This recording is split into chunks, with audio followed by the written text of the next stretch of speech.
brilliant editing there. But really? Yeah. Yeah.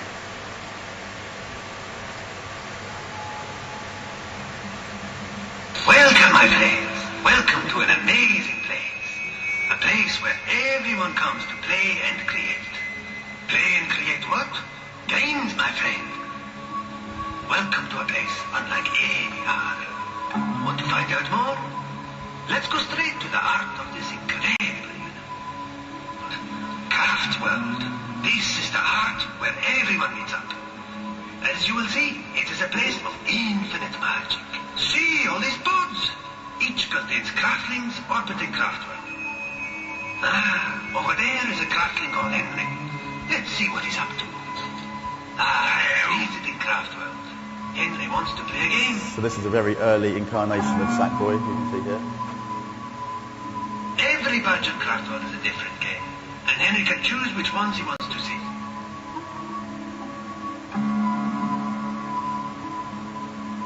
So we've got the kind of cloth earth and the badge kind of motif in place.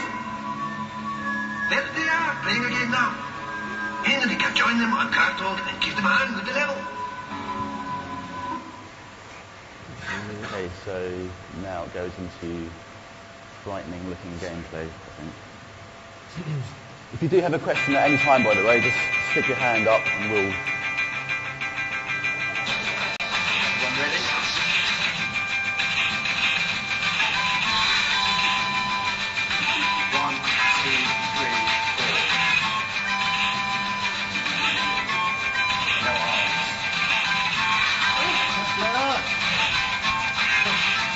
so interestingly, you'll see a little bit of misuse of creative tools, and we're going to talk about.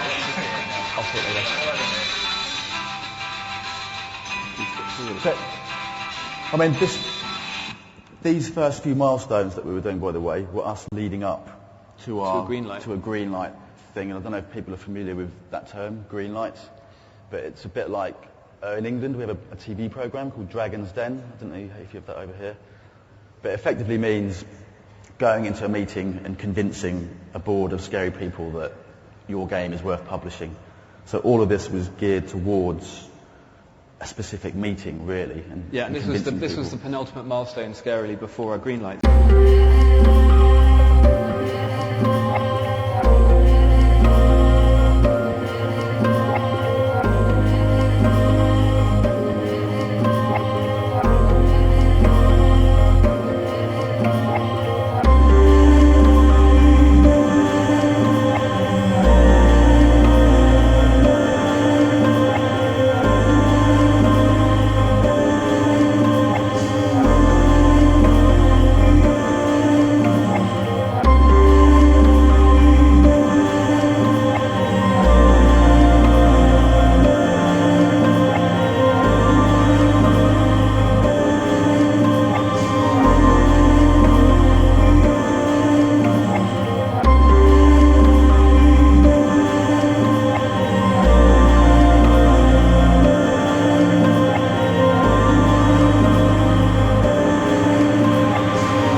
Try and show that. So this is one of them. The creator tools originally were 100% physical gameplay. So in this example, we have a shotgun.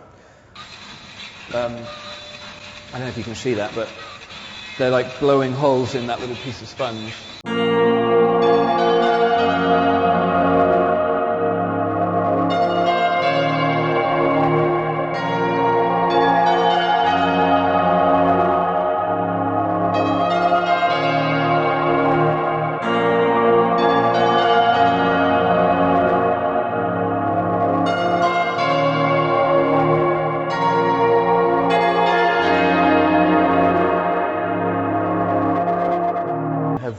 The moon, which represents your hard drive and where you create things.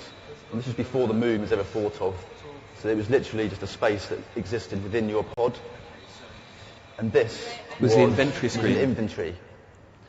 So you literally went into this strange little space and had to physically walk and select different colour paints and different decorations and tools and things.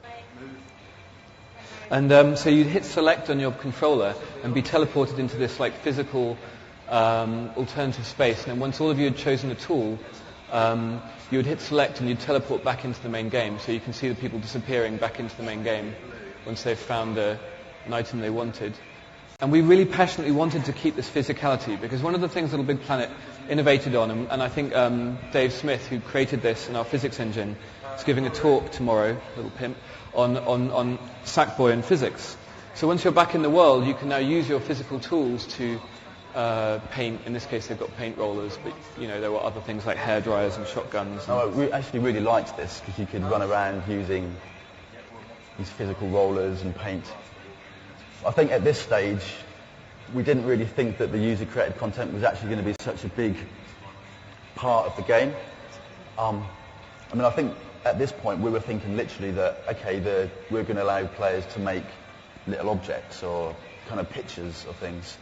But when we got to the stage where we decided, actually, we want to make it a full-on kind of game creation tool, really, it quickly became obvious that there's no way you're going to create whole levels and games using that kind of interface. It'd just be a nightmare. So we kind of, it was one of those points where we admitted to ourselves, actually, we're going to need to make something that's a bit more like an editor. Yeah. Here, really. And actually, there was a real crunch point when we were like, okay, how do we, leaving behind that physicality was a very difficult step.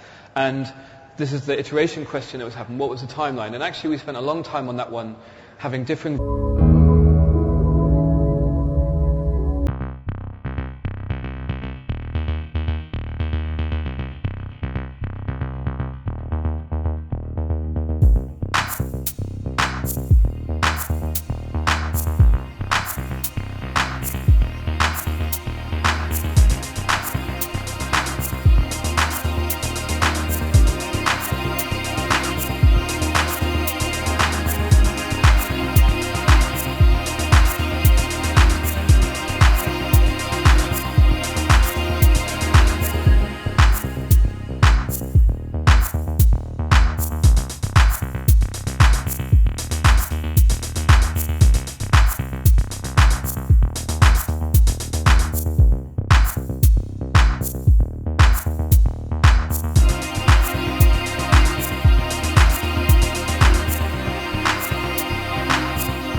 Here's our character, and we've attached some decorations to him, and he's got a squishy thing stuck to his head, and a cloth cape.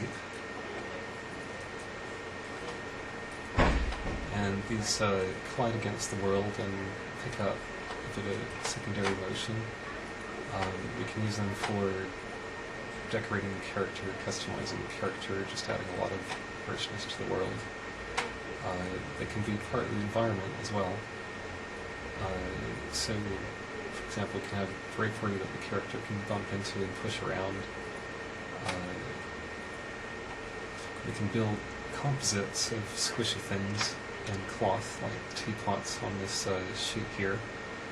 So we can make very complicated decorations of lots of parts.